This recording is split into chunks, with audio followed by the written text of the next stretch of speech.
চিনি কিন্তু দিন দিন বড়ই দুষ্টু হয়ে যাচ্ছে। এই টেডিটাকে নিয়ে ওর বাবা বসেছিল, হবে না, টেডিটাকে নামিয়ে দিয়ে ওকে একা নিয়ে বসে থাকতে হবে, সেই জন্য কান্নাকাটি জুড়ে দিয়েছিল। তারপর ওর বাবা ওকে নামিয়েই দিয়েছে। তারপরে কিন্তু হাসতে হাসতে সোজা আয়নার সামনে চলে এসছে। ও কিন্তু আয়না দেখতে খুব ভালোবাসে। ও এবার আয়নার সামনে দাঁড়িয়ে এই কাপড়টাকে নিয়ে নাড়াচ্ছে আর দেখছে। তারপর আমাদের একটু বেরোনো ছিল, সেই জন্য ওকে চেয়ারে বসিয়ে দিয়েছিলাম। কেন কি চেয়ারে বসিয়ে দিলে ও আর দুষ্টুমিগুলো করতে পারে না, কিন্তু বেশিক্ষণ চেয়ারে বসবে না, একটু বাদেই কাঁদতে শুরু করে দেবে। কিন্তু তাও যতক্ষণ বসে ততক্ষণই ভালো। চেয়ারের এই বেল্টগুলো নিয়ে ও এখন খেতে শিখেছে, ওই বেল্টগুলো নিয়ে বেশ কিছুক্ষণ খেলে ততক্ষণে আমরা রেডি হয়ে বেরিয়ে পড়লাম।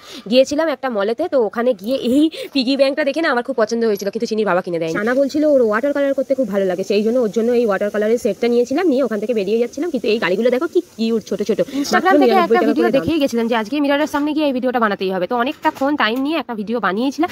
সেই ভিডিওটা কেমন হয়েছে আমার প্রোফাইলে গেলেই দেখতে পাবে। তো ওখান থেকে বিল পেমেন্ট করে বেরিয়ে দুজনে চা খেলাম 2 কাপ। বেরোলে কিছু খাই না খাই, চাটা কিন্তু অবশ্যই খাই। আর বঙ্গবাসীর এখানে চাটা কিন্তু খুব দারুণ করে। তো দুজনে চা খেয়ে সোজা বাড়ি চলে এলাম। ভিডিওটা যদি একটুও ভালো লাগে একটা লাইক করে দিও, আর চ্যানেলটা ফলো করতে ভুলো না কিন্তু।